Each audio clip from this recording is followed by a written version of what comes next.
તો મિત્રો હવે આપણે ડૉક્ટર શૈલેષ મહેતા સાહેબ તરફ જઈશું. શૈલેષજી વડોદરાથી આપણી સાથે જોડાઈ છે અને એમનો એક ટૂંકો પરિચય હું આપ સૌને આપવા માંગુ છું. શૈલેષભાઈ, મેં આપને જણાવ્યું તે પ્રમાણે વડોદરાથી જોડાઈ છે. તેઓ MBBS DOMS આઈ સર્જન છે. વડોદરામાં તેમની પ્રેક્ટિસ પણ છે અને તેઓ પ્રોફેશનલ આઈ સર્જન તરીકેની પ્રેક્ટિસ એમની હોસ્પિટલથી વડોદરાથી આપી રહ્યા છે. તેઓ મહાવીર જૈન વિદ્યાલય વડોદરાના એલમની છે અને અમારા ભદ્રેશભાઈ પણ તેના જ એલમની છે અને એની સંસ્થાના પ્રમુખ પણ ભદ્રેશભાઈ રહ્યા છે.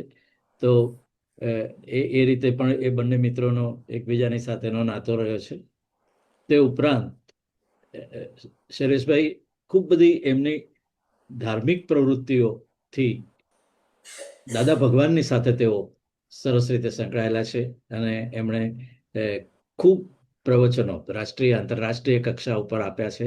આ પ્રકારના પર્યુષણ વ્યાખ્યાનમાળામાં તેઓ અનેક શહેરોમાં પોતાની પ્રસ્તુતિ કરતા હોય છે અને મૂળે મારો સરની સાથેનો 4-5 વર્ષનો જે અનુભવ છે તે પ્રમાણે ખૂબ વિગતે અને અત્યંત સાલસતાથી તેઓ પોતાની આ પ્રવૃત્તિઓ કરતા રહે છે અને આપણે સાચા અર્થમાં લાગે કે ધર્મનિષ્ઠ હોવું અને સમાજને માટે હંમેશા મદદરૂપ થવાને માટે રાહબર બનવાને માટેની તૈયારી બતાવવી એ કેટલી મોટી વાત છે તે સર પાસેથી આપણે શીખી શકીએ છીએ. તેઓ સતત પોતાને ટેકનોલોજીકલી પણ અપડેટેડ રાખતા હોય છે. આજનું પ્રવચન પણ સર એમના પાવર પોઈન્ટ પ્રેઝન્ટેશનથી આપણી સાથે કરનાર છે, જેથી આપણે માત્ર એમને સાંભળીશું જ નહીં પણ એમના જે મુદ્દાઓ છે તેને આપણે જોઈ પણ શકીશું. શૈલેષભાઈ, આપને પ્રણામ અને આપનું હાર્દિક અભિવાદન. આપ સૌને પ્રણામ. આપની અંદર રહેલા શુદ્ધાત્મા ભગવાનને પણ પ્રણામ. સૌને પ્રણામ. મારો અવાજ બરોબર છે નરેશભાઈ? જી બિલકુલ બરાબર છે સર. તો આજનું આપણે જે યાત્રા કરવાના છીએ, કર્મ વિજ્ઞાન, આત્મા અને અનાત્માનું ભેદ વિજ્ઞાન. વિષય સરળ પણ લાગે, રોજિંદો પણ લાગે ને ગહન પણ લાગે એવો છે, પણ પ્રયત્ન કરીએ કે વૈજ્ઞાનિક રીતે સરળતાથી આપણા જીવનમાં કામ લાગે એવું કેવી રીતે થઈ શકે. નાનપણથી આપણે બધા સાંભળતા આવ્યા છીએ, જાણીએ છીએ કે આપણે બધા જ કર્મોને આધીન છીએ, કરેલા કર્મો ભોગવવા જ પડે છે. હું નાનો હતો ત્યારે મારી મમ્મી મને એમ કહેતી કે જો તું બેટા તોફાન કરીશ ને તો ચિત્રગુપ્ત એના ચોપડામાં લખી લેશે. હું વિચાર કરું કે આ ચિત્રગુપ્ત કેવડો મોટો માણસ હશે ને એનો ચોપડો કેવડો મોટો હશે.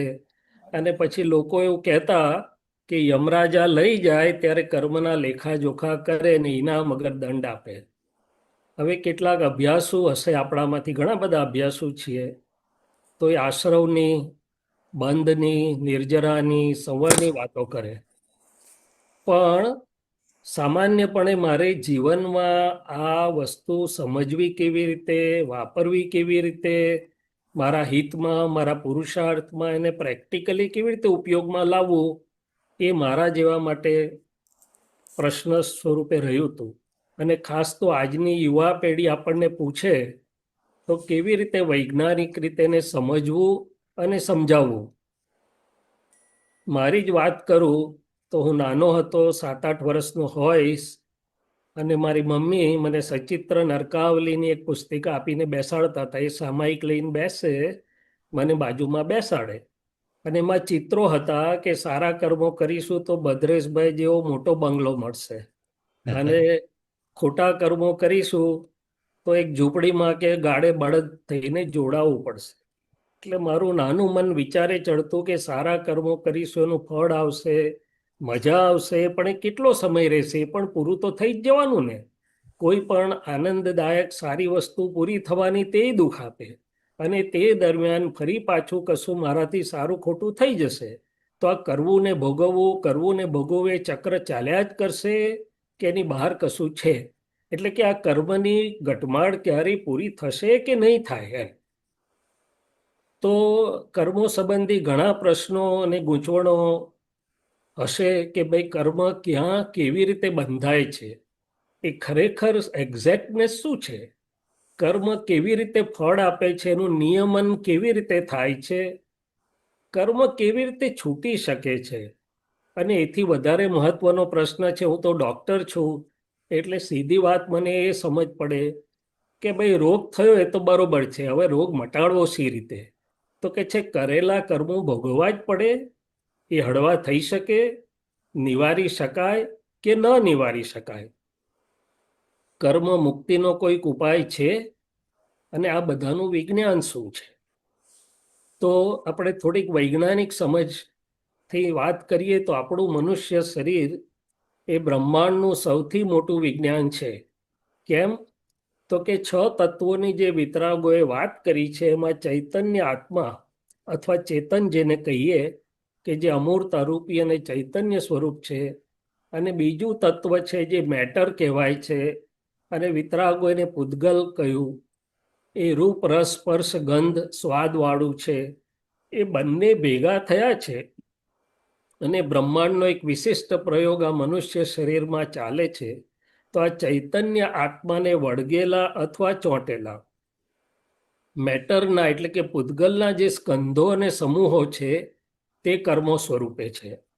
હવે પૂદગલ એટલે શું? તો કે પૂરણ અને ગલન, પુરાવું અને ખાલી થવું, ભરાવું અને ખાલી થવું.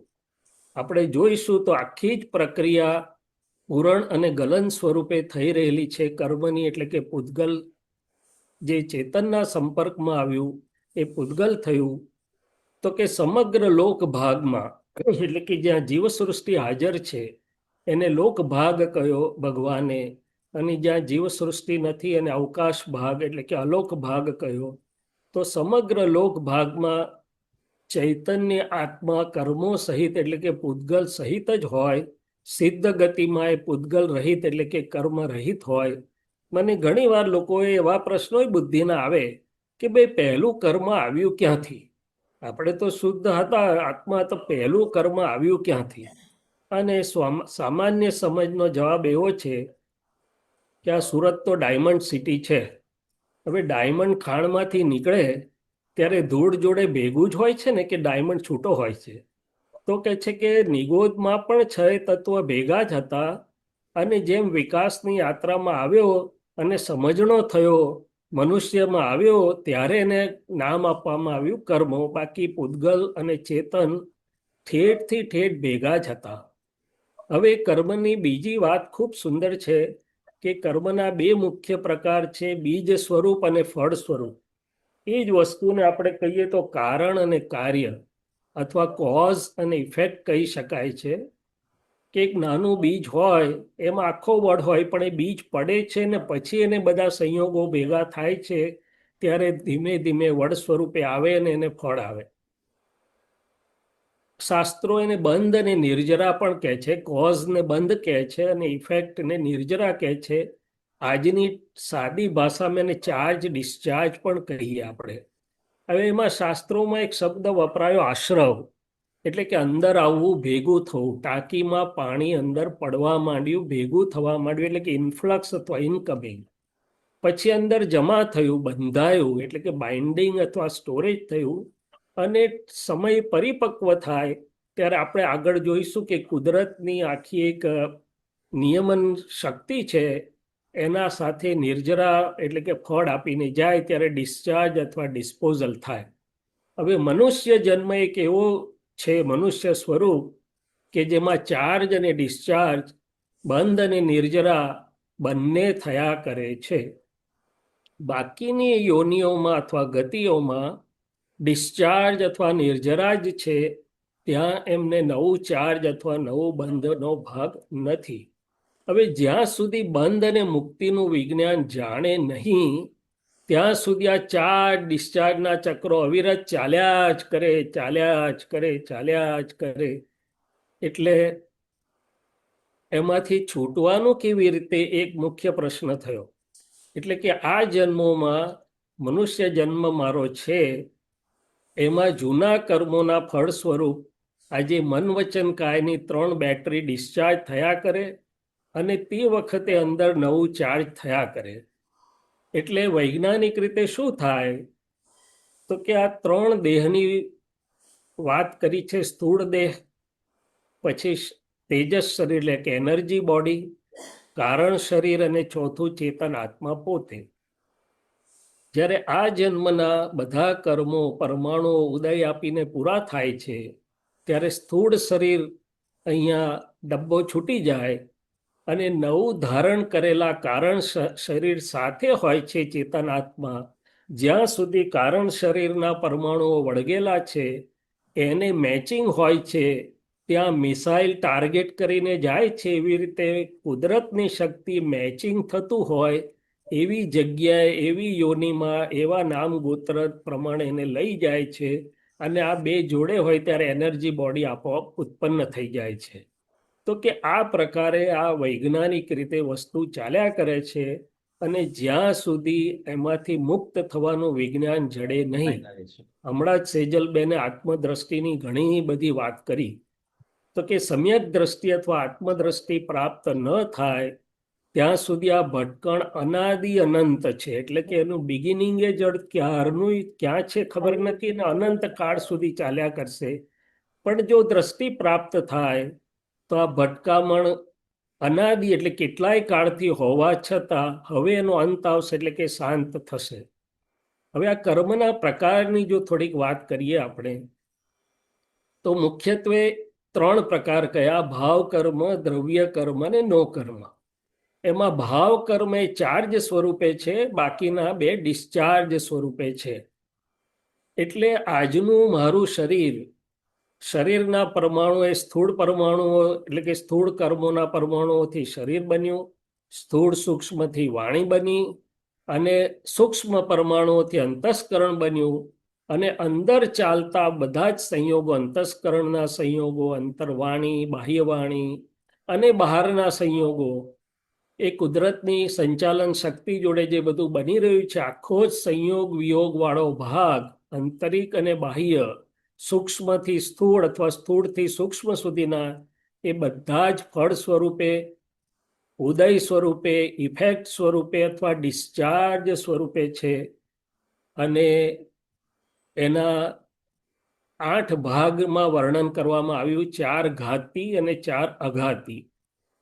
ઘાતી એટલે આત્માના અનંત જ્ઞાન દર્શન પ્રકાશને જે ઘાત એટલે કે રોકે છે, આવરણ કરે છે. અને અઘાતી એટલે કે આત્માના પોતાના જ્ઞાન દર્શન પ્રકાશને જે નડતર રૂપ નથી તે. હવે એમાં જ્ઞાનાવરણીય કર્મ એટલે કે મારા શુદ્ધાત્માના અનંત જ્ઞાન પ્રકાશને આવરણ કરનારું દર્શનાવરણીય, મોહનીય અને અંતરાય અથવા વિઘ્ન. આ 4ને નડતર રૂપ કયા? અને નામ, કર્મ, ગોત્ર, આયુ અને શાતા અશાતા એ શરીર સાથે હોય જ છે, પણ એ આત્માના અનંત જ્ઞાન દર્શન પ્રકાશને આવરણકારી નથી.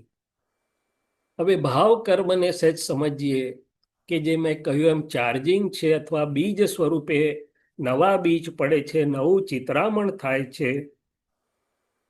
શા આધારે ભાવ કર્મ થાય છે? તો કે આરોપિત ભાવથી થતા રોંગ બિલીફના, મિથ્યાત્વના જે કર્મો છે. તો કે હું શૈલેષ છું, હું આ છું, હું કરું છું, હું જ્યાં છું તે નથી જાણતો, અને જ્યાં નથી ત્યાં હું પણાનું જે આરોપણ થયું છે, એટલે એ ભાવ કર્મનું બેઝમેન્ટ અહીંયા છે. દ્રવ્ય કર્મ, પૂર્વના કર્મના પરમાણુઓ આજે ફળ આપવા સન્મુખ થાય તે પહેલું દ્રવ્ય કર્મ એટલે કે અંતસ્કરણના ચશ્મા સ્વરૂપે અથવા અંતસ્કરણની દ્રષ્ટિ સ્વરૂપે કામ કરે છે. વિઘ્નો અથવા તો ઇનામ બહારથી તો નથી આવતા, એ સેકન્ડરી છે. અંદરના જ મારા ચશ્મા દ્રવ્ય કર્મના એટલે કે અંતસ્કરણના ચશ્મા અથવા અંતસ્કરણની દ્રષ્ટિ ધૂંધળી હોય તો ઘણા બધા ખોટા ડિસિઝન લેવડાવે અને જે આગળ જતા મને ઉપાધિ કરાવડાવે. જો એ ચોખ્ખી હોય તો ખાડો આવતા પહેલા જ ખબર પડી જાય અને પડતો અટકાવે. નો કર્મ એ 5 ઇન્દ્રિયોથી અનુભવમાં આવતા હાસ્ય, રતિ, અરતિ, ભય, શોક, જુગુપ્સા વગેરે કર્મો છે. જ્ઞાન આવરણીય કર્મો તો કે શુદ્ધાત્માના અનંત જ્ઞાન પ્રકાશને રોકનાર, દર્શન આવરણીય શુદ્ધાત્માના અનંત દર્શન પ્રકાશને રોકનાર છે. મોહનીય કર્મો પર વસ્તુમાં સુખની માન્યતા કરાવનાર, ચિત્તને બહાર ખેંચી જનાર અને તત્વની ભાષામાં જોઈએ તો વસ્તુને વસ્તુ સ્વરૂપે ન જોવા દે એ મોહનીય કર્મો, અંતરાય કર્મો શુદ્ધાત્માની અનંત શક્તિઓને રોકનાર છે. અને બાકીના 4 સાદા છે: નામ, ગોત્ર, શાતા અને આયુ કર્મ. હવે કેટલીક સામાન્ય સમજ અને ચેતવણીઓ આપણા જીવનમાં આપણે આને કેવી રીતે સમજીએ, તો કે અત્યારે મનુષ્ય ગતિમાં આવ્યા છીએ એ તો કર્મના ઉદય સ્વરૂપે છે, ફળ સ્વરૂપે છે. એ વખતે અંદર નવું જે સર્જન થશે એ શાના આધારે થશે? તો કે આંતરિક વૃત્તિઓ, અંતરમાં જે ભાવો ચાલી રહ્યા છે, જે ભાવમાં આપણે ભળીએ છીએ, અને કે 4 પ્રકારના મનુષ્યો હોય છે. એક, દેવ જેવા, તો કે પોતાને હેરાન કર્યા છે છતાં એને મદદની જરૂર પડે તો અપકાર ભૂલીને પણ એની પર ઉપકાર કરવા તૈયાર છે. પોતાના હકનું જે બીજાને આપી દેવા તૈયાર છે. એ દૈવી વૃત્તિઓવાળા છે. એ ઉર્ધ્વ ગતિમાં જાય, દેવ ગતિમાં પણ જાય. સજ્જન, તો કે પોતાના હકનું અને સહેજે મળી આવે ભોગવે છે. અણહકનું જ્યાં સુધી લેવાની વૃત્તિ નથી, કોઈને બિનજરૂરી દુઃખ નથી દેતા. એ બધા હ્યુમન ક્વોલિટીઝ, એટલે કે સજ્જન છે. પાછા મનુષ્ય ગતિમાં આવવાનું લાયસન્સ મળી શકે. પાશવી વૃત્તિઓવાળા, તો કે અણહકનું ભોગવવાની જેની તૈયારી છે. એવું કહેવાય છે કે જો હિન્દુસ્તાનમાં આસપાસ કોઈ જોનારું ના હોય તો બાથરૂમના નળો એ લોકો ચોરી જાય છે કે છે, અને ચોરી જવાની વૃત્તિઓ રાખે છે. આ તો લોક ભયને લીધે કેટલુંક અટક્યું છે. બાકી તો અંતરમાં અણહકની લક્ષ્મી, અણહકના વિષયો, તો કે અણહકનું લેવાની તૈયારી થઈ એટલે 2 પગમાંથી 4 પગમાં જવાની તૈયારીઓ થાય. અને બીજી વાત કે કોઈકે મને મદદ કરી છે પણ સમય આવ્યો ઉપકાર ભૂલીને સામે અપકાર કરવો, એ પાશવી વૃત્તિ. અને રાક્ષસી વૃત્તિઓ અત્યારે દુનિયામાં દેખાય છે કે મારું નામ દીધું, બધું ઉડાડી મેલીશ કે છે, તો કે રાક્ષસી વૃત્તિઓ. એટલે જ્ઞાની પુરુષ કહે છે કે આજના કાળમાં એક ચેતવણીનું ચિહ્ન છે કે અણહકની લક્ષ્મી અને અણહકના વિષયો એ એક રેડ લાઈન, લક્ષ્મણ રેખા દોરી રાખજો. બાકી અણહકના વિષયો એ બીજું કશું જોઈએ નહીં, સીધું નરકનું લાયસન્સ મળે છે. અને બીજી વાત કે સ્ત્રી પુરુષના વિષય સંગતે કરાર મુજબ દેહ ભટકશે, માટે ચેતો મન બુદ્ધિ નિર્મળ રહેજો ચિત્ત શુદ્ધિ. આ કાળમાં જો આપણી ચિત્તવૃત્તિને આપણે નિર્મળ ન રાખીએ અને જો એક પતિવ્રત કે એક પત્નીવ્રતના બહારના વિષયમાં ફસાયા તો એ જ્યાં જાય ત્યાં કે છે તમારે જવું પડે ને ત્યાં જન્મ લેવો પડે. હવે જેની જોડે લેણદેણ અને ઋણાનુબંધના સંબંધો વધારે હોય, એટલે કે રાગદ્વેષના સંબંધો વધારે હોય, તે કુટુંબમાં અને નજીકમાં આવે. અને થોડી રમૂજની વાત એવી પણ છે કે આપણે કૂતરા અને બિલાડીઓ પણ પાળતા હોઈએ છીએ. તો કે જે પાલતુ પ્રાણીઓ છે, મનુષ્યના સંસર્ગમાં આવતા ને રહેતા, એ પણ આપણા ઋણાનુબંધવાળા નજીકના સગાઓ જ આવતા હોય છે. માટે આપણે ચેતી જવું જોઈએ. કર્મો કેવી રીતે બંધાય છે એ બહુ જ મહત્વનો એરિયા કે વિષય છે. મેં કહ્યું એમ મનુષ્ય જન્મમાં 4 ડિસ્ચાર્જ બંને છે, અન્ય યોનિઓમાં ડિસ્ચાર્જ છે. હવે અહીંયા સામાન્યપણે આપણે બધા જ ક્રિયા, એટલે કે બહાર જે દેખાય છે એક્શન્સમાં જે છે એને કર્મ માનીએ છીએ. કે કોઈએ દાન આપ્યું તો કે સારું કર્મ કર્યું, કોઈએ ચોરી કરી તો કે ખોટું કર્મ કર્યું, કે આ કર્યું, કે સામાયિક કરી, કે કોઈએ ના કર્યું. પણ ભગવાન કહે છે ક્રિયા એ તો ઉદય અર્થાત ફળ સ્વરૂપે છે. એ સારી વાત છે, ક્રિયાનું પણ ફળ મળશે, સારું કે ખોટું. પણ નવું ચાર્જિંગ જ્યાં છે, નવું બીજ પડે છે, એ અંદરના ભાવ અને આંતરિક વૃત્તિઓના આધારે છે. એ દાખલા આપણે આગળ જોઈશું. દાદા ભગવાને અને સાદી ભાષામાં વર્ણવ્યું કે સ્થૂળ કર્મ અને સૂક્ષ્મ કર્મ. સ્થૂળ કર્મો જે આપણે આ વાત કરીએ એમ સમજી શકીએ છીએ, 5 ઇન્દ્રિયોના સંયોગોના અને સૂક્ષ્મ જે અંદર બીજા કોઈને દેખાતા નથી, પણ આપણને જો જાગ્રત હોઈએ તો ખબર પડે જે ભાવ સ્વરૂપી થઈ રહ્યા છે, હેતુ અથવા ઇન્ટેન્ટને આધારે થઈ રહ્યા છે. સાદી ભાષામાં આપણાથી કોઈને કંઈ પણ દુઃખ અપાય, પછી આપણે એમ કહીએ કે હું સાચો છું, મારી વાત સાચી છે, કેમ તમે ના માનો? હા ભાઈ, તું સાચો છે, પણ સામાન્ય દુઃખ તો પહોંચ્યું ને. તો કે બીજાને કંઈ પણ દુઃખ અપાય છે, એ જે પરમાણુ આપણી અંદર ભેગા થશે, અશાતા વેદનીય સ્વરૂપે પરિણામ આપશે. બીજાને કંઈ પણ સુખ અપાય છે, એ જ્યારે ફળ પરિણામશે ત્યારે શાતા વેદનીય સ્વરૂપે થશે. એટલે રમૂજની વાત એવી કરે છે કે ખાંડની થેલી લઈને જતા હોય અને થેલી કાણી હોય અને એમાંથી પણ ખાંડ નીચે પડીને કીડીઓને મજા પડી, તો અજાણતામાં થયેલું પુણ્ય આપણને અજાણતામાં પણ ફળ આપશે કે છે. એટલે કે જાણતા અને અજાણતા. હવે ઘણા લોકો એમ કે બહુ ભાઈ સરસ વાત કરી સર. વાહ વાહ. અજાણતામાં મારાથી ભૂલ થઈ ગઈ, તો એનું ક્યાં મને ગુનો લાગે? તો કે છે અજાણતામાં અગ્નિમાં હાથ પડી જાય તો શું થાય? એટલે કે જાણતાનું ફળ જાણીને ભોગવવું પડશે, અજાણતાનું ફળ અજાણ્યામાં આવશે. દાખલો આપે છે કે 2 કે 3 પુત્ર કે પુત્રીઓ છે ને માતાનું નિધન થાય છે. એક 15 વર્ષનો છે, એક 25-20 વર્ષનો હોય ને એક બાળક 2 કે 3 વર્ષનું છે. માતા બધાની ગઈ છે, પણ પેલો જે સમજણો છે એને અત્યારે વધારે દુઃખ લાગશે, જે અણસમજણમાં છે એને અત્યારે ઓછું દુઃખ લાગશે, આગળ જતા થઈ શકે. હવે અંતરાય કર્મની વાત છે, તો આ ભદ્રેશભાઈને બધા નીકળ્યા હોય અને બધા આપતા હોય પૈસા, એટલે મારા જેવો કોઈક દોઢ ડાયો બોલે કે ભાઈ આ કઈ બધી યોગ્ય પ્રવૃત્તિમાં ને યોગ્ય રીતે જ પૈસા જાય, તમે તપાસ કરી છે? જરા સાચવીને આપજો. તો કે દાનાંતરાય પાડ્યો, એટલે કોઈને મદદ કરતા હોય, કોઈને હેલ્પ કરતા હોય એમાં અંતરાય પાડ્યો. કોઈ કહેશે આવું તો વળી જ્ઞાન હોતું હશે, આ તો ગપ્પા છે, તો એ જ્ઞાનાંતરાય પડ્યો. તો કે છે ક્યાંક ને ક્યાંક આપણા સ્વભાવ અનુસાર આપણને લાગે વળગતું હોય કે વળગતું ના હોય, તોય આપણે અંતરાય પડી જતા હોય છે. હવે જ્ઞાનાવરણીય કર્મ, તો કે જ્ઞાન અને જ્ઞાનના સાધનોનો અવિનય. એટલે આપણા જૈનોમાં પોથી પૂજવાનું એક દિવસ હોય છે કે ભાઈ એના શાસ્ત્ર કે સરસ્વતીને ઉપર મૂકીને પૂજન કરો, એનો વિનય શીખવાડે છે. પણ જાણતા અજાણતા જ્ઞાન, જ્ઞાની જીન જીનેશ્વર કે જ્ઞાનના સાધનોનો અવિનય કે અસાધના કરી હોય, તે જ્ઞાનાવરણીય સ્વરૂપે આવે. મોહનીય, અત્યારે તો આ કાળમાં મોહનીય શોધવા જવી પડે એવું જ નથી. પહેલાના કાળમાં તો કે છે ટોયલેટ જોઈને વૈરાગ આવતો હતો, હવે ટોયલેટમાં સૌથી વધારે મોહનીય ઊભી થાય, કારણ કે સૌથી સારી વસ્તુ આપણે બાથરૂમમાં લગાડેલી હોય. તો કે આ સારું છે, મજા આવશે, ભોગવવાના ભાવો જે છે તો કે મોહનીય સ્વરૂપે આવે.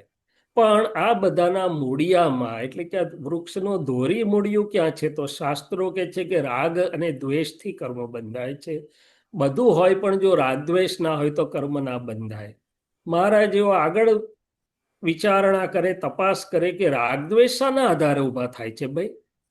તો કે અજ્ઞાનને આધારે ઊભા છે. સ્વરૂપનું અજ્ઞાન જે છે, હું કોણ છું અને કરે છે કોણ અથવા થાય છે કેવી રીતે એ નથી જાણતા, એના આધારે ઊભું છે. એટલે કે અહંકાર જ્યાં સુધી હોય ત્યાં સુધી કર્મ બંધાય, એવું કહ્યું. કૃષ્ણ ભગવાને પણ ગીતામાં એવું કહ્યું કે પ્રકૃતિના 3 ગુણોથી બધા કાર્યો થાય છે, પણ મૂઢ જન અજ્ઞાનને કારણે માને છે કે હું કરું છું. નરસિંહ કે મીરાએ પણ એવું કહ્યું, હું કરું એ જ અજ્ઞાનતા, શકટનો ભાર જેમ શ્વાન બહુ તાણે. સરસ. પણ કોઈએ કાઢવો કેવી રીતે સોલ્યુશન દવા બતાડી નહીં. તો જ્ઞાની પુરુષ કહે છે કે હું કોણ છું એ ન જાણવાથી હું નામધારી શૈલેષ છું આરોપણ થયું, અને હું કરું છું એની જોડે જોડાયેલું જ હોય. આ પહેલું અહંકાર છે કે હું નામધારી શૈલેષ છું અને હું કરું છું, એ બીજો અહંકાર છે. જ્યાં સુધી આ બે મારી રોંગ બિલીફ ફ્રેક્ચર થતી નથી અને હું કોણ છું ને કરે છે કોણ અથવા થાય છે કેવી રીતે સમજાય નહીં, ત્યાં સુધી નિરંતર કર્મ બંધાયા જ કરે, જાગતા પણ અને ઊંઘતા પણ. વાહ વાહ. હવે ભદ્રેશભાઈ કે છે કે હું તો ઊંઘી ગયો ભાઈ, ઊંઘમાં કશું કરતોય નથી હું. તો ભગવાન કહે છે કે ના, પણ તમારા મોબાઈલનો પેલો જે ચાર્જિંગ વાયર છે ને તે પ્લગ ઇન કરેલો છે, એટલે પ્લગ ઇન કરેલો હોય તો ઊંઘમાંય પણ મોબાઈલ ચાર્જ થયા કરશે.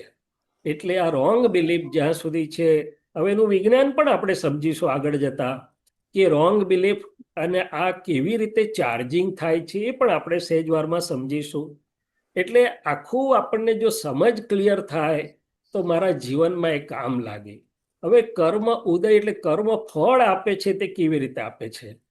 તો કે કર્મ જ્યારે ફળ આપવા સન્મુખ થાય એટલે કે કાળ પાક્યો. દાખલા તરીકે આપણે પરણવાના ભાવ તો ક્યારનાય બીજ તો પડ્યા હતા અને પૈણું પૈણું થતા હતા, પણ કુદરત શું કે છે, ભાઈ ઉભો રે, કાળ પાકે ત્યારે બધું થાય. એટલે સંયોગો આવે તો પછી અંદર પહેલા પ્રેરણા થાય છે, પછી અંદરની જે પાર્લામેન્ટ છે મન બુદ્ધિ ચિત્ત અહંકારની, એ બધી વિચારણા કરતા કરતા ડિસિઝન પર આવે. એટલે કે અંતરના સંયોગો ભેગા થાય, બહાર કુદરત સંયોગો ભેગા કરે, અને પછી ધર્મપત્ની એકલા ના આવે, પાછા જાન ને બધું તો હોય, પણ સાસુ સસરા સાડો સાડાવેલી બધુંય ભેગું આવે.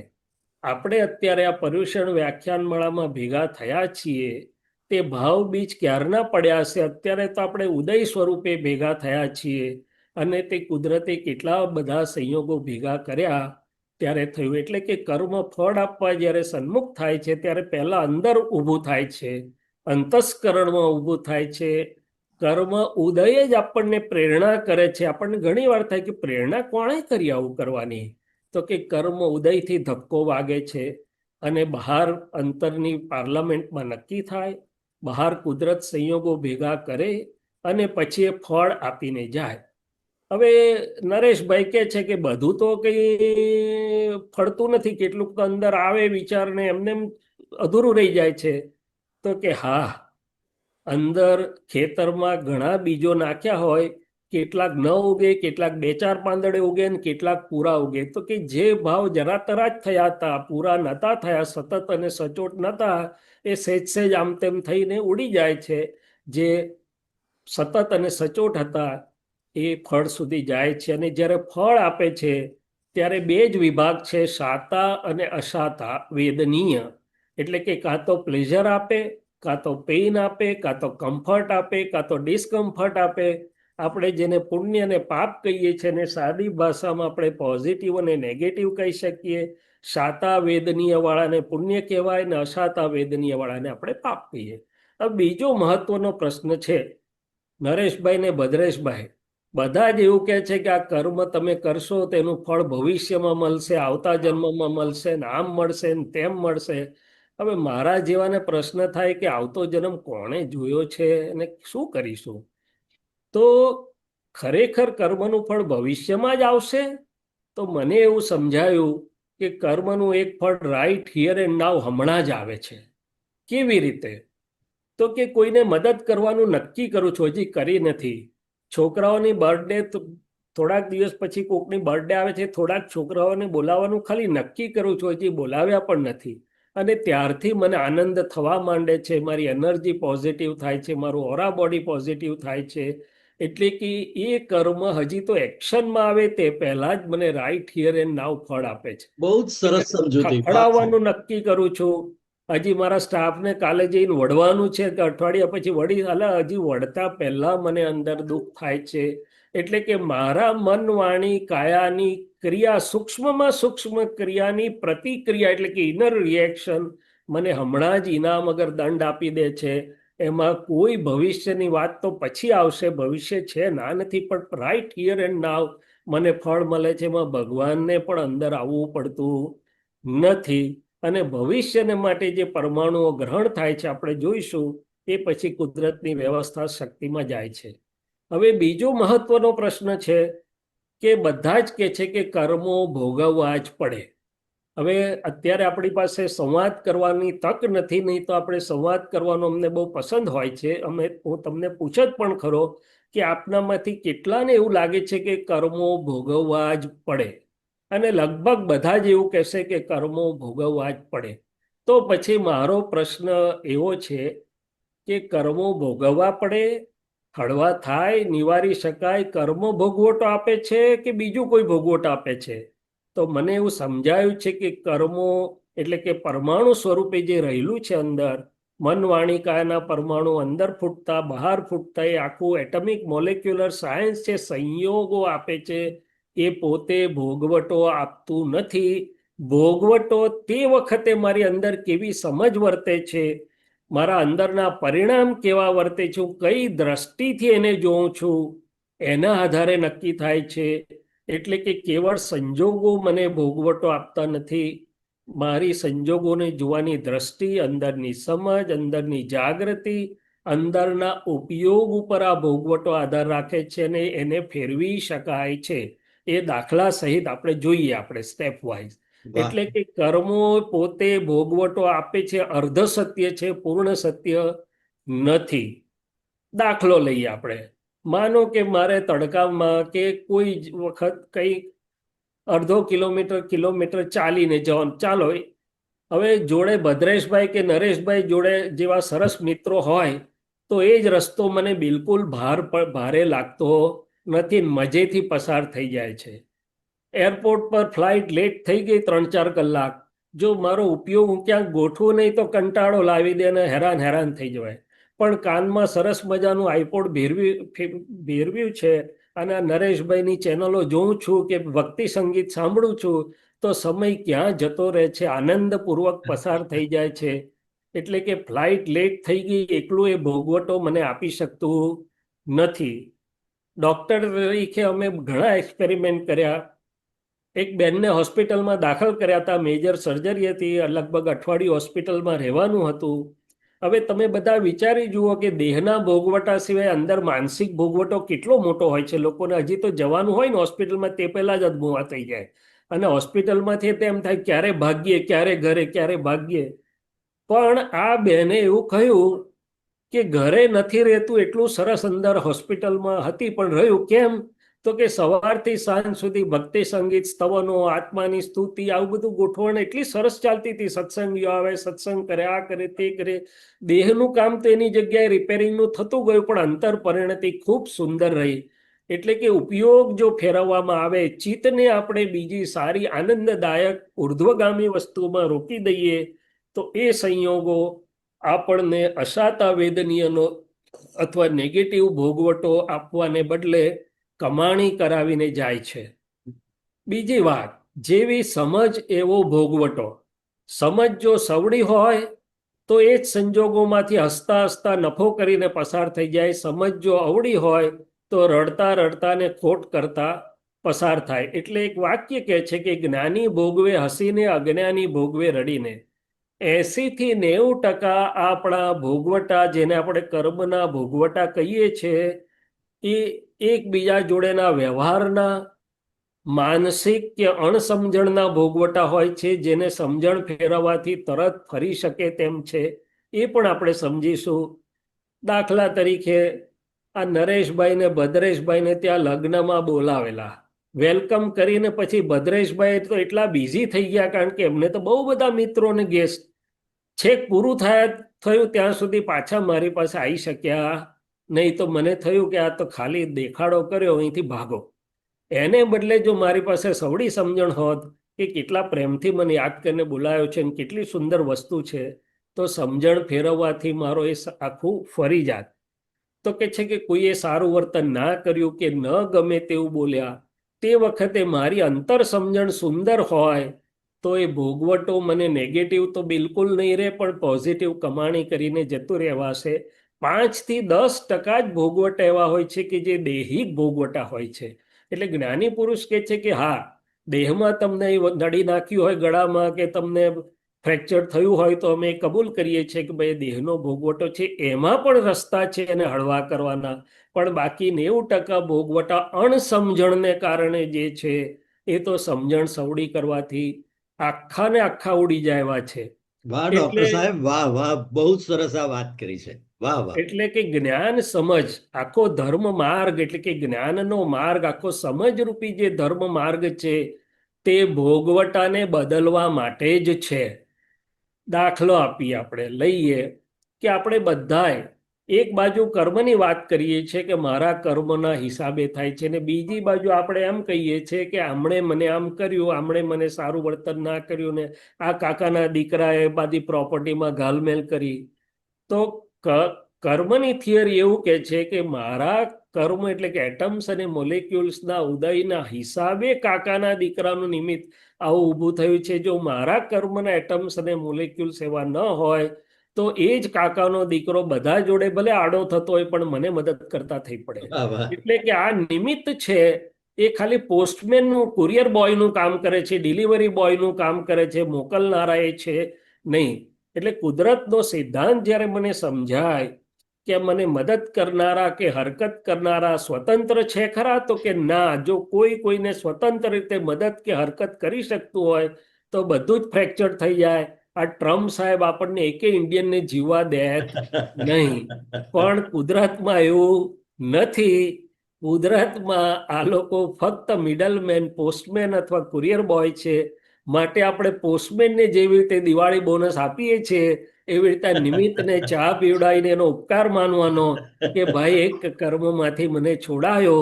જો આટલી જ સમજણ બદલાય તો આ રીતે રૌદ્ર ધ્યાનના ભોગવટાને બદલે ધર્મ ધ્યાન થાય અને એનાથી પણ આગળ જવાય. એટલે દાદા ભગવાને પ્રણામ પ્રણામ ડોક્ટર સાહેબ, બહુ સરસ, વાહ વાહ. એટલે દાદા ભગવાને આ ગહન ગૂઢ કર્મના સિદ્ધાંતને સાદી લોક ભાષામાં સમજાયો કે ભોગવે તેની ભૂલ. આ બીજાને કહેવા માટે નથી પણ મારા માટે છે. કડવો અને મીઠો બંને ભોગવટા જ છે અને એમાં મારી પાસે જે આવ્યું તે મારા એટમ્સ અને મોલેક્યુલ્સના હિસાબે છે, બાકી બધા નિમિત્ત છે. હવે આટલું મને સમજાય અને બન્યું તે ન્યાય કુદરતની આગળ વાત કરીશું. તો કોઈ સંયોગો, વિતરાગ વિજ્ઞાન એવું કે છે કે કર્મ સંયોગો આપી શકે છે, ભોગવટો, આંતરિક ભોગવટો કર્મ નથી આપી શકતું. એ સમજણ અનસમજણના આધારે છે.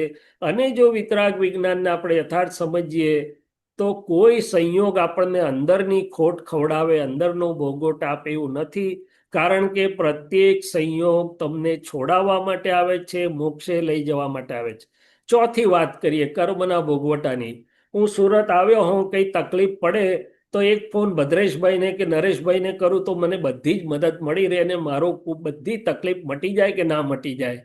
તો જો એક પરિચિત આટલી મદદ કરી શકે છે તો નંદી ઘોષ સુરીશ્વરજી મહારાજ સાહેબ કદાચ મારી સાથે સંમત થશે કે મંત્રો અને આરાધનાઓ અને કેટલી બધી એની અંદર શક્તિઓ અને દૈવી પણ એની જોડે જોડાણો હોય છે કે આપણે આ કાળમાં તકલીફ પડે તો બીજા બધા ઉપાયો કરીએ છીએ. આપણા પૂર્વના ઋષિ મુનિઓ અને આચાર્યો એ આંતરિક સાધના અને આંતરિક મંત્રોથી આખું ઓળંગી જતા હતા. અને દાદા ભગવાને પણ કહ્યું કે આ ત્રિમંત્રો જે એમના જ્ઞાનમાંથી એમને દેખાયા અને અપાયા છે એ ત્રિમંત્રોમાં બ્રહ્માંડના ઉત્કૃષ્ટ પુરુષોની જોડે જોડાણ છે. અને કે છે સંસાર વિઘ્ન નિવારક ત્રિમંત્રો છે. એટલે કે સુડીનો ઘા સોએ સરે એવો છે.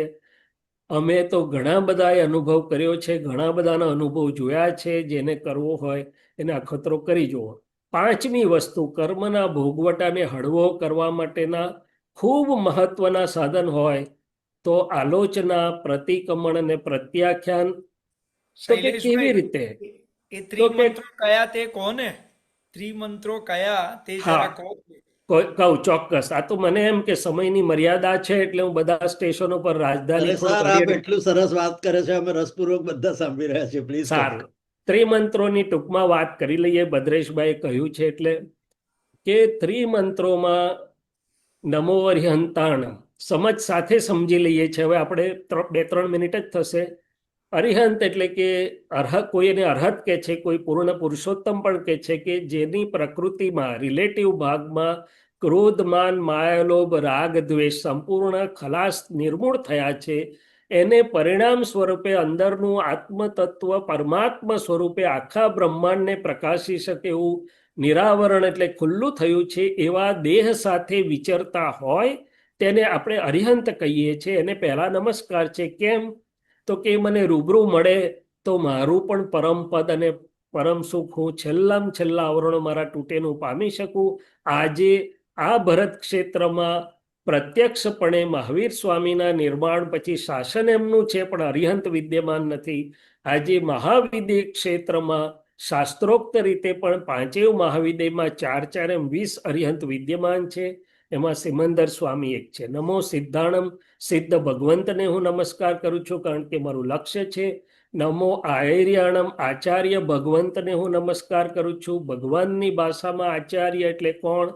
તો કે જેને પોતાને સમ્યકત્વ એકલું જ નહીં પણ આત્મ અનુભવ પ્રાપ્ત છે, અને બીજાને આત્મ માર્ગે જવા માટે જે માર્ગદર્શક છે, એટલે કે ભગવાનના કહેલા જ્ઞાનાચાર, આંતરિક જ્ઞાન દર્શન આચાર પાડીને બીજાને માર્ગે જવા માટેના જે માર્ગદર્શક છે, આચાર્યો છે. નમો ઉવજાણમ એટલે કે ઉપાધ્યાય ભગવંતને નમસ્કાર કરું છું, જેને પોતાને હું કોણ છું એટલે કે સમ્યક દ્રષ્ટિ પ્રાપ્ત છે.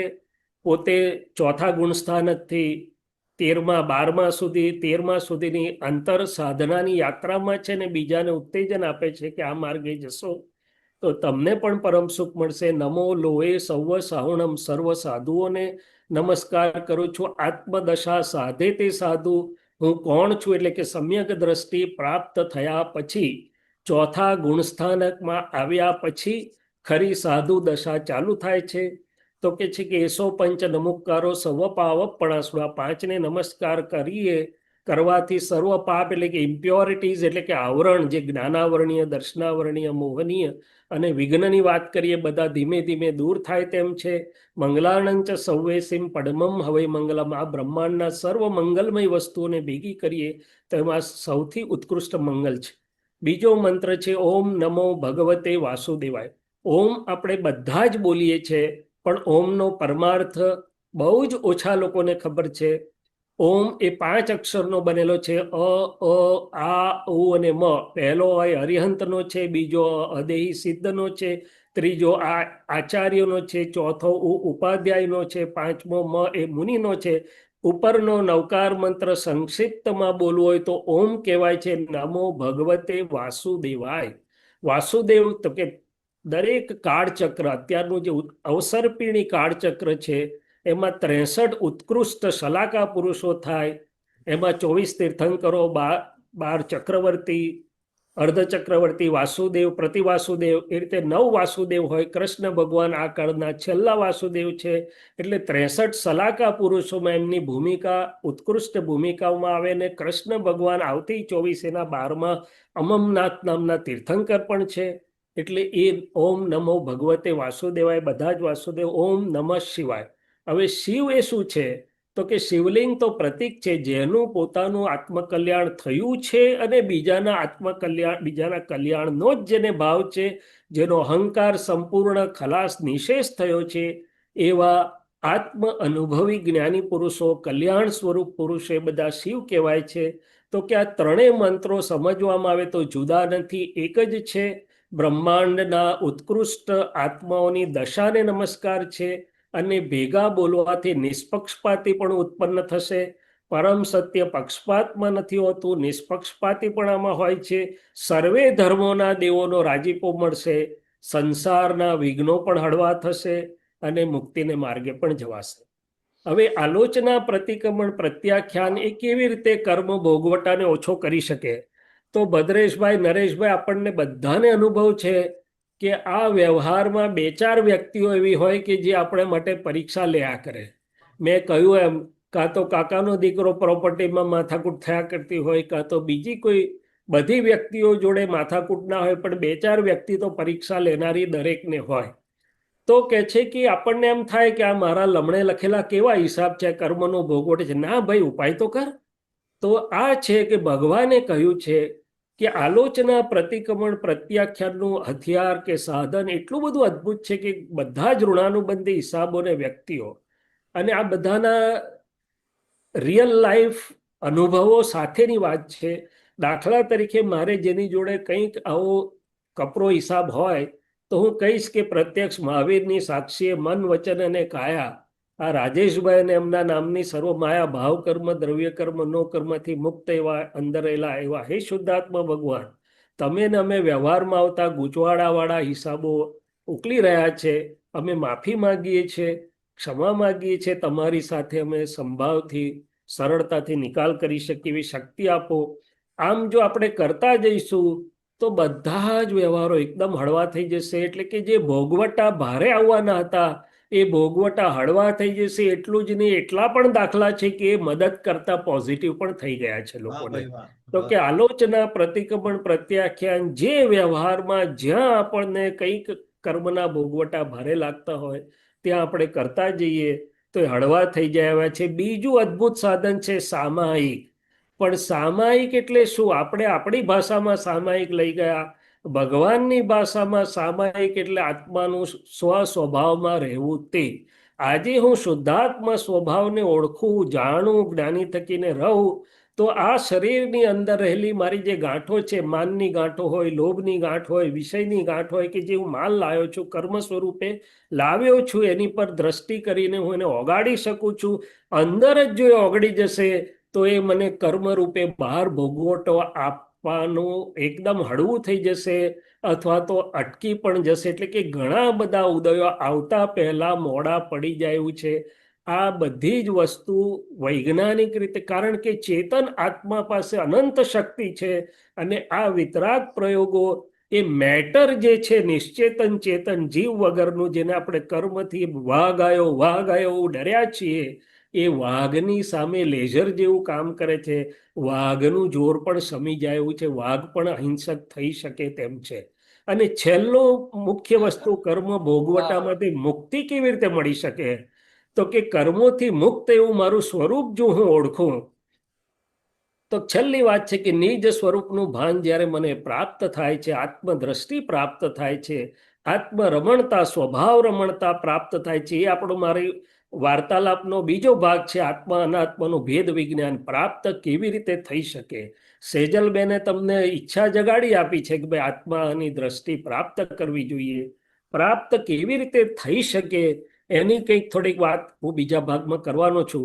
તો કે એ પ્રાપ્ત થયા પછી, નિજ સ્વરૂપમાં સ્થિર થયા પછી, કાળ, કર્મ ને માયાથી અંદરથી મુક્ત થાય છે, થઈ શકે છે ને રહી શકે છે. બીજી વસ્તુ, ગીતામાં એવું કહેવામાં આવ્યું છે, કૃષ્ણ ભગવાન એવું કહ્યું છે ગીતાના એક શ્લોકમાં, કે જ્ઞાની પુરુષ જ્ઞાનરૂપી અગ્નિથી કર્મોનો ગોટો વાળીને ભસ્મીભૂત કરી શકે છે. તો કે આ જ્ઞાન અગ્નિ, આત્મા અને અનાત્માનું જે ભેદ વિજ્ઞાન છે, એ અંદર એવી સ્થિતિ ઉત્પન્ન કરે છે કે પાણી જેવા ને વરાળ જેવા, એટલે કે કેટલાક આવરણકારી જે કર્મો છે કે જે મારા શુદ્ધાત્માના મૂળ જ્ઞાનને સમજવા નતા દેતા, મૂળ દર્શનને આવરણ કરનારા હતા, એ ઇમ્પ્યોરિટીઝ, પાણી અને વરાળ જેવા કેટલાક પરમાણુઓ કે કેટલાક કર્મો ઉડી શકે છે. એટલે કે ભેદ વિજ્ઞાન થકી કેટલાક અજ્ઞાન આવરણો પણ ઉડી શકે છે.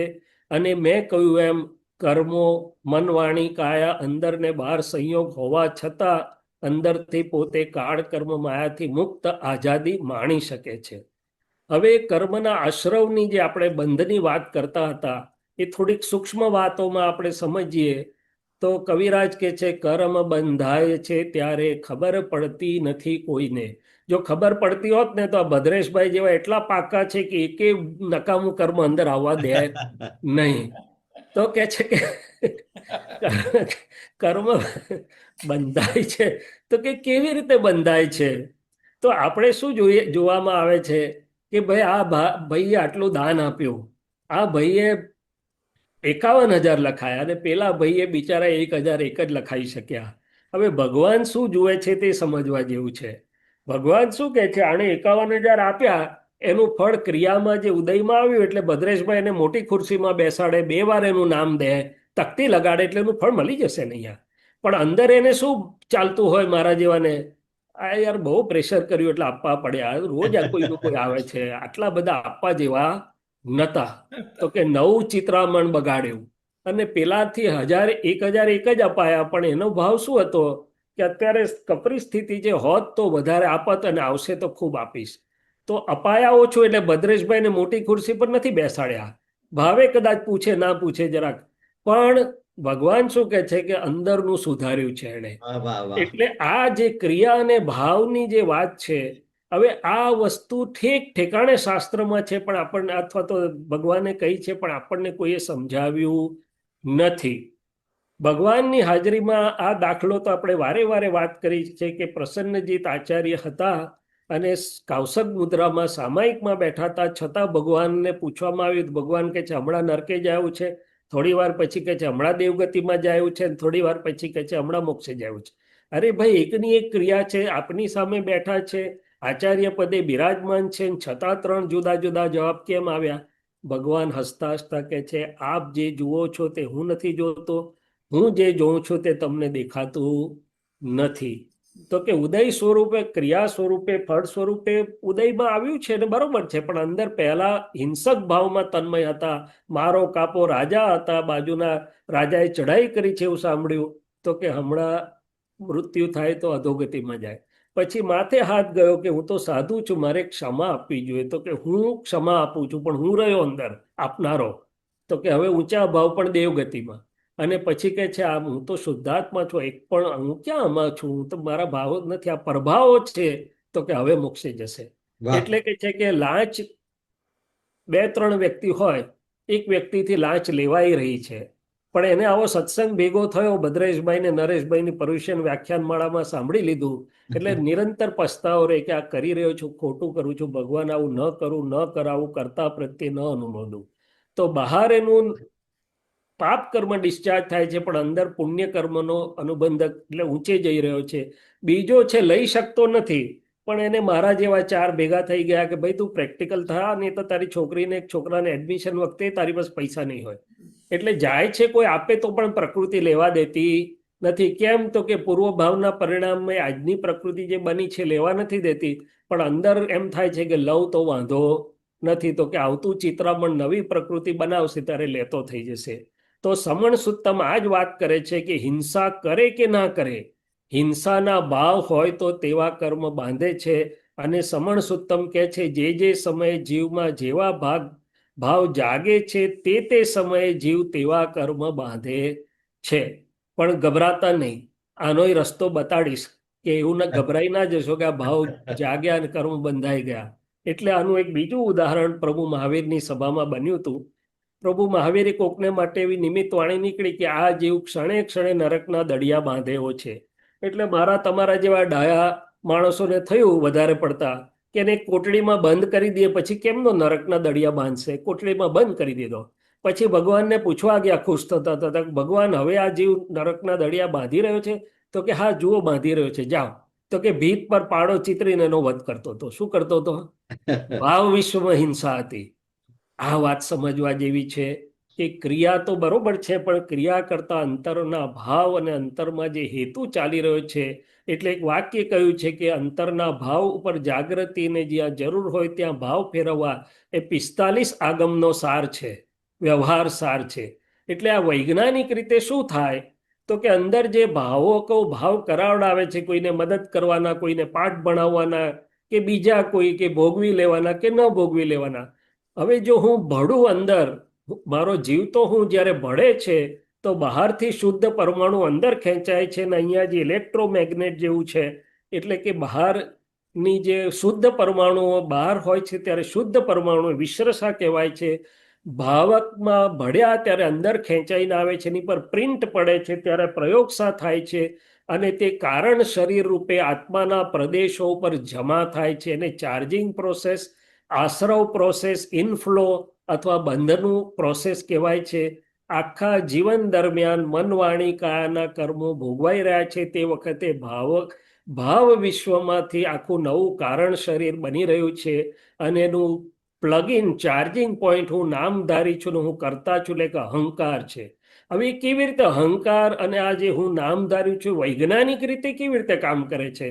તો કે ચેતન પોતે દ્રવ્ય ગુણ અને પર્યાય સાથે છે, પૂતગલ પણ દ્રવ્ય ગુણ પર્યાય સાથે છે, બંને સામીપ્ય ભાવમાં આવ્યા છે. એટલે ત્રીજા વિશેષ ગુણો ઉત્પન્ન થયા છે, જે મૂળ ચેતનના પણ ગુણ નથી અને મૂળ મેટરના પણ ગુણ નથી. શાસ્ત્રો એને વિભાવ કહે છે. એટલે બે ભેગા થવાથી સ્વભાવને બદલે જે વિભાવિક રસ ઉત્પન્ન થયો, એને લીધે આ પરમાણુઓ ચાર્જ થયા કરે છે. અને એ કામ કેવી રીતે કરશે? તો કે અહીંયા વ્યક્તિગત બધા કોમ્પ્યુટરો હોય, એટલે કે આપણી દરેકની અંદર વ્યક્તિગત અંદર કોમ્પ્યુટર જેવી સિસ્ટમ, કારણ શરીર અને જે જમા થાય છે આત્માના પ્રદેશો પર, તે અંદર સ્ટોરેજ થાય અને એક સમષ્ટિનું કોમ્પ્યુટર એટલે કે લેન્ડ કોમ્પ્યુટરાઇઝ સિસ્ટમ જેવી કુદરતની સિસ્ટમ છે. આપણા બધાના ભાવો ત્યાં જઈને ભેગા થાય છે. હું નરેશભાઈને ઓળખતો નહોતો 5 વર્ષ પહેલા, નરેશભાઈ મને ઓળખતા નહોતા. કોણે ભેગા કર્યા?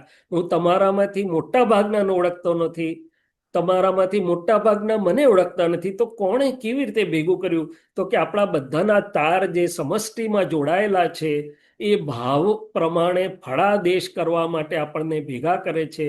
એટલે કુદરતી તંત્ર આખું ફળાદેશનું કામ કરે છે. ને જ્યારે ફળ આપવાનું થાય ત્યારે તે વૈજ્ઞાનિક સંયોગિક પુરાવા સ્વરૂપ એટલે કે દ્રવ્ય, ક્ષેત્ર, કાળ, ભાવ, શાસ્ત્રમાં એને સમવાય કારણો કહેવામાં આવ્યું છે એ સ્વરૂપે ભેગું થાય છે.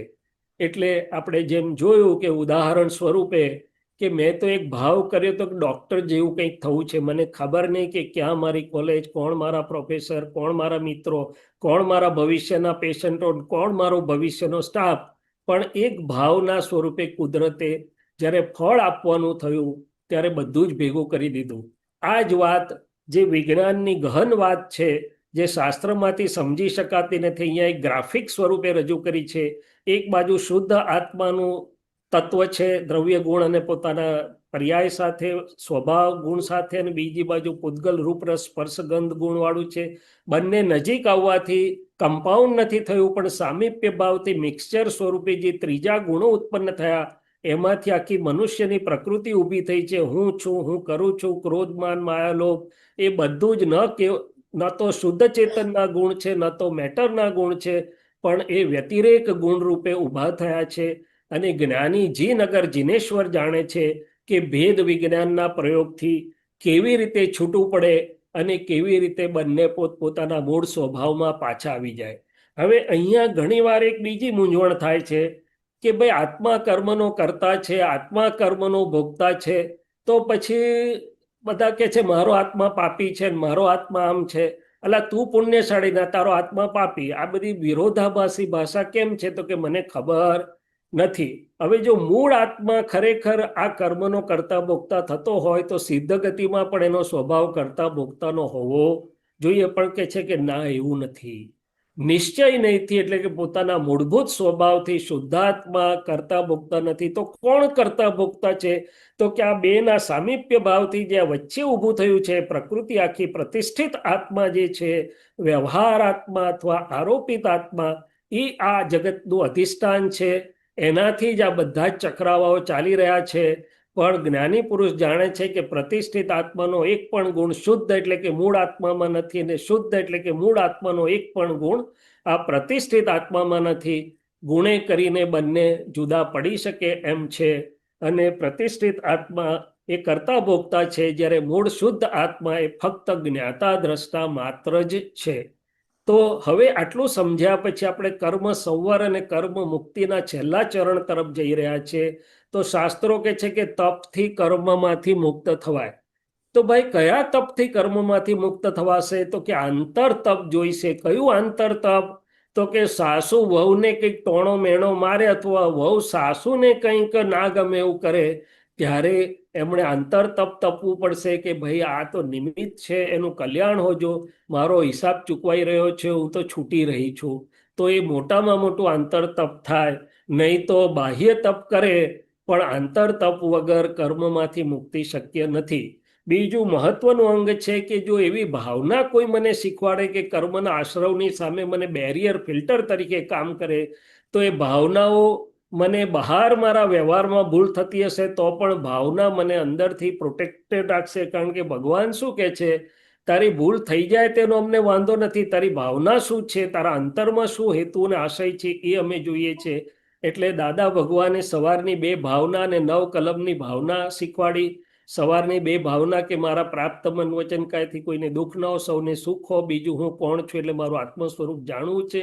અને 9 કલમની ભાવના કે છે કે જો કરવામાં આવશે તો મનુષ્યપણું સચવાઈ રહેશે, એની ગેરંટી અમે આપીએ છીએ. નિમિત્ત ભાવ આવે તોય હળવા થાય એ જવા દઈએ છીએ આપણે. હવે મૂળ વાત કે કર્મ મુક્તિનો રસ્તો છે ખરો? આ ચકડી ને બધી અનાદિ અનંતની વાત કરી, પણ રસ્તો તો હોવો જોઈએ. તો કે છે, અવશ્ય છે. એટલે કે છે ને મોક્ષ છે અને મોક્ષનો ઉપાય પણ છે. તો કે શું છે અને ક્યાં છે? તો શાસ્ત્ર કહે છે છૂટે દેહાધ્યાસ. તો તો નહીં કરતા તું કર્મનો, નહીં ભોગતા તું તેહનો, એ છે મહાભજનનો મર્મ રે. એટલે કે આ મન વાણી કાયામાં હું ને મારાપણું જે મનાયું હતું કે હું જ શૈલેષ, આ મારું શરીર, આ મારું ઘર, આ તો કે કેવી રીતે છૂટી જાય? તો કે વર્તે નિજ સ્વભાવનું અનુભવ લક્ષ પ્રતીત, વૃત્તિ વહે નિજ ભાવમાં પરમાર્થે સમતીત. તો કે આ ભેદ વિજ્ઞાન, આત્મા અનાત્માનું ભેદ વિજ્ઞાન જો પ્રાપ્ત થાય, સમજવામાં આવે, પ્રયોગમાં આવે, તો પછી આ બધું જ પરિણામ સ્વરૂપે પ્રાપ્ત થઈ જશે. વ્યવહાર નિશ્ચયની બે દ્રષ્ટિ પ્રાપ્ત થશે. એટલે કે આત્મા કર્મનો કરતા છે વાત સાચી, પણ એ વ્યવહાર નહીંથી, એટલે કે રિલેટિવ વ્યૂ પોઈન્ટથી છે, નિશ્ચય નહીંથી, રિયલ વ્યૂ પોઈન્ટથી. એટલે બાય ફેક્ટ આત્મા કરતા છે, જ્ઞાતા દ્રષ્ટા છે અને પૂતગલ જ કરતા છે. એટલે સમણ સુત્તમના આધારભૂત સૂત્રો આપણે જોઈએ તો સમણ સુત્તમમાં 69 ગાથા એવું કહે છે કે જે દેહ અને આત્માને એક જ માને છે, બહિરાત્મા છે. અને આગળ કહે છે કે જે આત્મા સમ્યકત્વ પ્રાપ્ત નહીં કરે તો એનો સંસાર, એટલે કે ભટકામણ અનાદિ અનંત, જે આપણે આગળ વાત કરી તે છે. અને જો આત્મા સમ્યક દ્રષ્ટિ પ્રાપ્ત કરે તો એનો સંસાર આત્મી, એટલે કે મોક્ષ પ્રાપ્ત કરશે. નિશ્ચય અને વ્યવહાર બંને દ્રષ્ટિથી જે રત્નત્રયને સમજતા નથી એનું ધર્માચરણ મિથ્યા છે. હવે આટલો મોટો શબ્દ સમણ સુત્તમ વાપરે છે, અને એ સમણ સુત્તમ સેજલબેને જ કદાચ ટ્રાન્સલેશન પણ કર્યું છે. સમ્યક દર્શન સૂત્ર આગળ પણ એવું કહે છે કે સમ્યક દ્રષ્ટિ વગર બહુ જ તપ કરે તો પણ કરોડો વર્ષે પણ મોક્ષ મળી શકતો નથી. એક મહિના તપ કરે અને બિલકુલ જ થોડો સમય આહાર લેવા તપસ્વી પણ શુદ્ધ ધર્મના 16મા ભાગની બરોબરી કરી શકતા નથી. તો કે છે કે સમ્યકત્વ એટલે પોતાના શુદ્ધ સ્વરૂપની પ્રતીતિલક્ષ અનુભવની દ્રષ્ટિ વગર જે તપ છે એને ભગવાને બાળ તપ કહ્યા છે. એટલે આગળ આત્મસૂત્ર આખો એક વિભાગ છે સમણ સુત્તમનો. એ કહે છે કે 4 ગતિમાં ભ્રમણ, જન્મ જરા મરણ, યોનિ વર્ણ, સ્ત્રી પુરુષ નપુંસક, શુદ્ધ આત્મામાં આમાંનું કશું જ છે નહીં. શુદ્ધ આત્મા જ્ઞાતા દ્રષ્ટા માત્ર છે, વિતરાગ છે. એ મન વાણી કાયા નથી, કોઈનો પ્રેરક નથી કે નથી કોઈનો અનુમોદક. કે છે કે હું કોઈનો પ્રેરક કે અનુમોદક નથી, મન વાણી કાયા નથી, હું કેવળ જ્ઞાન દર્શન માત્ર છું, શુદ્ધ છું, જ્ઞાતા દ્રષ્ટા માત્ર છું. આગળ બહુ જ મહત્વની વાત કે છે, જે હું આખી કર્મની વાતની આપણી શૃંખલા છે, 254મી ગાથા કહે છે કે જે પોતાના આત્માને, એટલે કે પોતાના શુદ્ધ સ્વરૂપને કર્મોથી અબદ્ધ, એટલે કે બંધાયેલું નહીં, મુક્ત, અસ્પૃષ્ટ, એટલે કે જેને કર્મો અડી શકતા નથી એવું અનન્ય અને અખંડ અનુભવ કરે છે, એમણે સમગ્ર જીન શાસનને જાણી લીધું છે. અને 255મી ગાથામાં કહે છે શરીરથી પોતાને વસ્તુ સ્વરૂપે ભિન્ન અને કેવળ જ્ઞાતા દ્રષ્ટા જ્ઞાયક સ્વરૂપે જાણે છે, તે સઘળા શાસ્ત્રોને જાણે છે. જે આત્માને અશુદ્ધ સમજે છે અને આત્મા અશુદ્ધ અનુભવમાં આવે છે, જે આત્માને શુદ્ધ માને છે એને આત્મા શુદ્ધ અનુભવમાં આવે છે. આ આત્મસૂત્રમાં ભગવાન મહાવીરના વચનોમાંથી સાર રૂપે લેવામાં આવેલું છે. અને પ્રભુ મહાવીરનો આ દીક્ષા મંત્ર હતો, જે સમણ સુત્તમની 516 અને 517મી ગાથામાં છે. ઈગો મેં શાસો અપ્પા જ્ઞાન દંસણમ સંજો, એક મારો આત્મા એટલે કે મારું મૂળ સ્વરૂપ શાશ્વત છે, જ્ઞાન અને દર્શન એના ગુણો છે. શેષા મેં બાહિરા ભાવા સૌવે સંજોગ લક્ષણા, બીજા બધા બાહ્ય ભાવો છે, ઓળખાય કેવી રીતે? તો કે સંયોગ વિયોગ વાળા છે. દેહનો સંયોગ પણ સંયોગ છે, મનનો સંયોગ, વાણીનો સંયોગ, બહારના સંયોગો, બધા જ સંયોગો જે છે મારા નથી, બહારના છે. સંજોગ મૂલા જીવેણા પત્તા દુઃખમ પરંપરા, સંજોગોને મારા માનવાથી દુઃખોની પરંપરા ચાલુ થઈ છે. તમ્મા સંયોગ સંબંધમ સવમ તિવેણમ વસર્યમ, એ બધા સંયોગી સંબંધો તમારા ચરણોમાં સમર્પણ કરું છું. આ જ વાત ભગવાને તે સમયે લોકોને સમજાય એવી ભાષામાં વાત કરી હતી. એ જ વાત આજે ભેદ વિજ્ઞાન, જેને શાસ્ત્રમાં બહુ જ મોટું સ્થાન આપવામાં આવ્યું છે, એ ભેદ વિજ્ઞાનનો વિતરાગોનો જે પ્રયોગ છે, 50 મિનિટ કે 1 કલાકનો એ પ્રયોગ છે. આત્મા અનાત્માના ગુણોએ કરીને જ્યારે ભેદ વિજ્ઞાનનું સામાયિક કે પ્રયોગ થાય છે, ત્યારે શુદ્ધ ઉપયોગનું સામાયિક આખું ઊભું થાય છે. અને શુદ્ધ ઉપયોગની સ્થિતિથી અંતરના કેટલાક આવરણો દૂર થાય છે. હવે પામવું તો બધાને છે આત્મજ્ઞાન કે આત્મદ્રષ્ટિ, પણ કેમ નથી થઈ શકતું? તો કે છે કે અનંતાનુબંધી જે આવરણો છે, ભ્રાંતિનો જે રસ છે બે તત્વો વચ્ચે એ ભેદી શકાતો નથી, એટલે કે ગ્રંથિ ભેદ નથી થતો, શાસ્ત્રો એમ કે છે. હવે જો કોઈ એવું નિમિત્ત મળે, એવો પ્રયોગ મળે, તો એ આવરણો દૂર થઈ શકે એવો છે, ગ્રંથિભેદ થઈ શકે એવો છે. ડાયમંડ તો પડેલો જ છે, ખાલી એ ડાયમંડ પર આ ડાયમંડ નગરીવાળા જરા ધૂળ ખંખેરીને પાસા પાડી આપે એટલી જ વાર છે, ડાયમંડ બહારથી લાવવાનો વાહ વાહ નથી. આ સેજલબેને કહ્યું ને, છે અંદર જ, પણ ભાઈ અંદર છે, પામવાનો પ્રયોગ તો જોઈશે ને, મને એનું નિમિત્ત જોઈશે, એનો પ્રયોગ જોઈશે, તો જ મારાથી થઈ શકશે. જો જાતે મોતિયો નીકળતો હોત તો મારી પાસે એક પણ પેશન્ટ આવતે નહીં, પણ મોતિયો જાતે નીકળતો નથી, ડોક્ટર પાસે 15 મિનિટ માટે પણ જવું પડે છે. તો કે છે કે ભેદ વિજ્ઞાનના વાક્યો આપણે છેલ્લે બોલીશું, એક પ્રયોગાત્મક ખાલી સેમ્પલ તરીકે. બાકી તો તમે ઈચ્છો તો હું મારા ખર્ચે આવીશ આપણને આ ભેદ વિજ્ઞાનના સામાયિક માટે. સમજ સ્વરૂપે ખાલી અહીંયા કહું છું કે મન વચન કાયથી શુદ્ધ ચેતન સર્વથા ભિન્ન જ છે. મન વચન કાયના લેપાયમાન ભાવોથી શુદ્ધ ચેતન સર્વથા નિર્લેપ છે. ચંચળ ભાગના જે ભાવો છે તે પ્રકૃતિના છે, અને શુદ્ધ ચેતન કે જે અચળ છે તેના તે ભાવો નથી. પ્રકૃતિ એના ગુણોથી અને શુદ્ધ ચેતન એના ગુણોથી, એમ બંને એકબીજાથી સર્વથા ભિન્ન જ હતા, ભિન્ન જ છે અને ભિન્ન જ રહેનાર છે. સામીપ્ય ભાવને લઈને જે ભ્રાંતિ ઉત્પન્ન થાય છે, અને એ જ આખા જગતની અધિકરણ ક્રિયા છે. વિતરાગોના, ભગવંતોના, જીન અને જીનેશ્વરોના ભેદ વિજ્ઞાનના પ્રયોગથી એ ભ્રાંતિ દૂર થઈ શકે તેમ છે. એટલે એ પ્રયોગ પછી 5 મૂળભૂત વાક્ય, જેની મેં પહેલા પણ વાત કરી છે, પણ એ અંતરચક્ષુ ખુલ્યા પછી કામ લાગે એવું છે. મોતિયો દૂર થયા પછી બધા ચશ્મા કે બધી દુનિયા સુંદર દેખાય. છતાંય આપણે ખાલી એક નજર કરીએ છીએ અહીંયા કે અત્યારે આપની જોડે જે વાત કરી રહ્યું છે, રિલેટિવ વ્યૂ પોઈન્ટ વાળા શૈલેષભાઈ વાત કરે છે. આ આપણે બધા રિલેટિવલી એકબીજાના મિત્રો છીએ, મુમુક્ષુને જિજ્ઞાસુઓ છીએ, અને રિયલ એટલે કે નિશ્ચય દ્રષ્ટિથી હું પણ શુદ્ધાત્મા છું ને આપ દરેકની અંદર શુદ્ધાત્મા જ છે. તો કે છે કે સર્વે જીવ છે સિદ્ધ સમજે તે થાય. એટલે કે આ બે દ્રષ્ટિથી જોવામાં આવે તો શુદ્ધ ઉપયોગ, પુણ્ય શ્રાવકને જે શુદ્ધ ઉપયોગ હતો એ ઊભો થાય. આત્મવત સર્વભૂતેષુ, એટલે કે ગીતામાં જે કહ્યું કૃષ્ણ ભગવાને, એ ઊભું થાય એમ છે. ત્રીજું, જ્યારે મને સમજાય કે આ વ્યવસ્થિત શક્તિ કરે છે, સાયન્ટિફિક સર્કમસ્ટન્શિયલ એવિડન્સીસથી આ થાય છે, તો કરતાપણાનો અહંકાર તૂટે તેમ છે.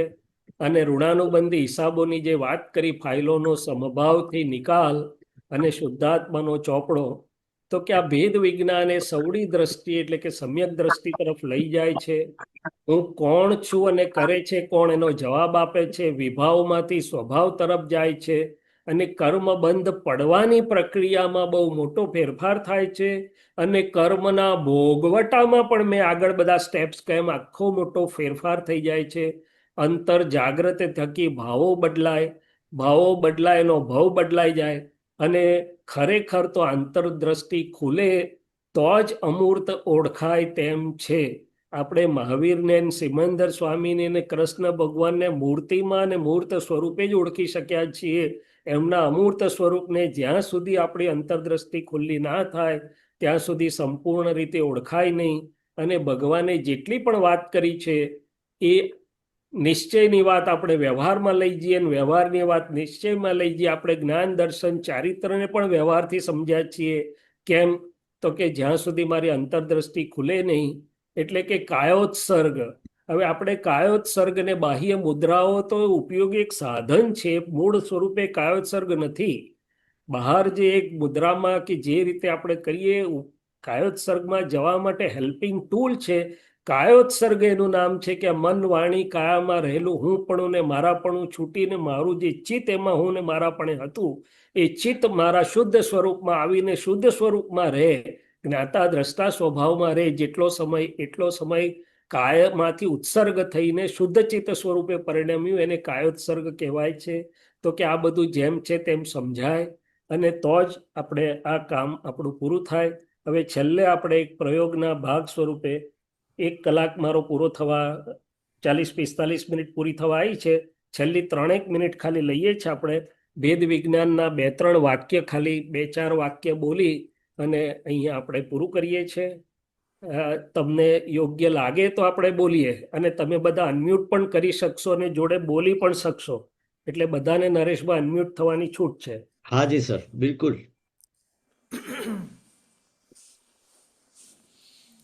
આજે અમે એક પેન્ટ શર્ટમાં મુનિરાજના દર્શન કરી રહ્યા છે શૈલેષભાઈ, એવું લાગે એક છે. એક 2-3 વાક્ય બોલી લઈએ ના ના, ભદ્રેશભાઈ. બિલકુલ બોલો, બિલકુલ બોલો.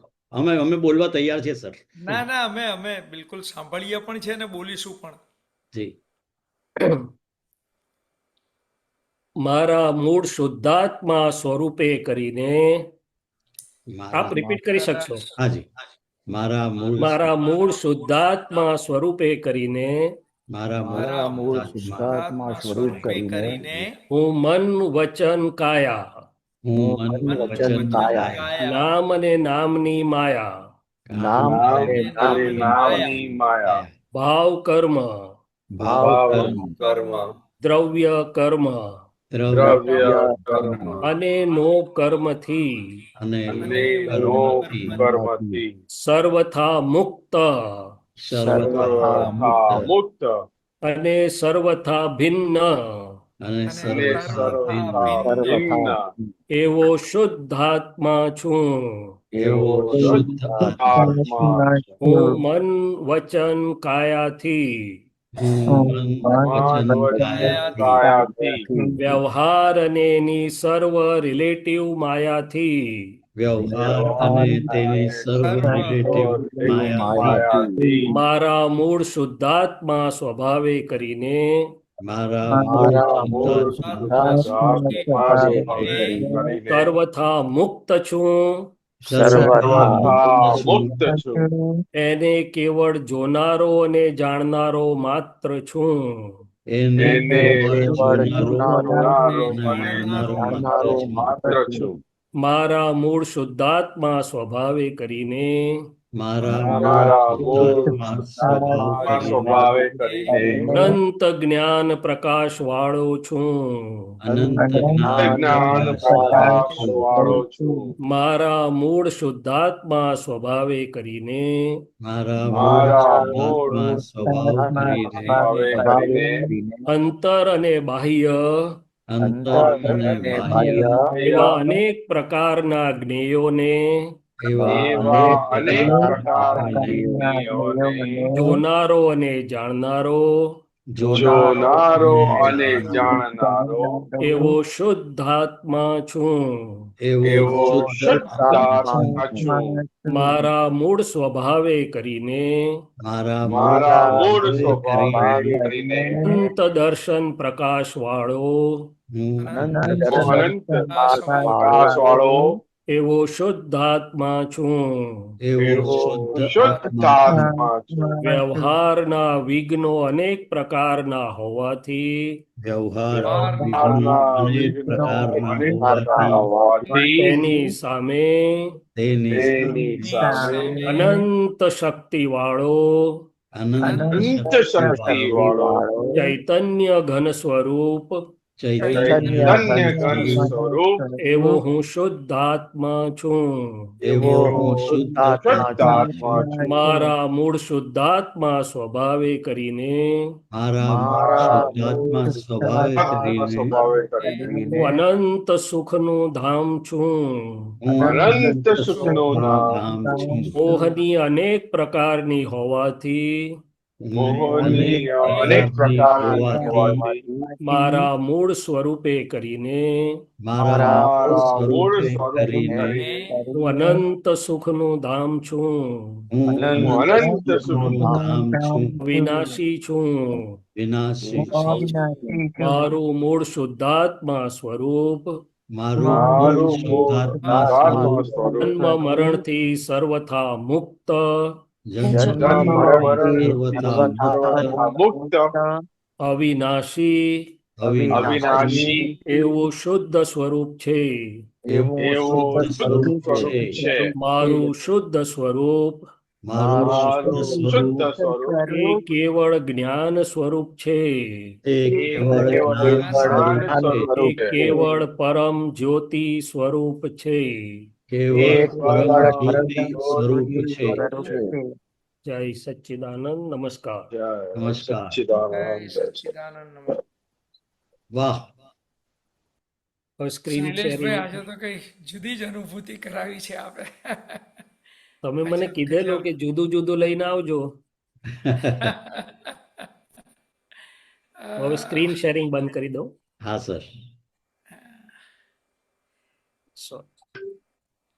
અથવા તમે હા, પણ ત્યાંથી કરી શકશો Nareshbhai. Sir it is done. તમે સ્ક્રીન શેર બંધ કરી દો. ખૂબ સરસ.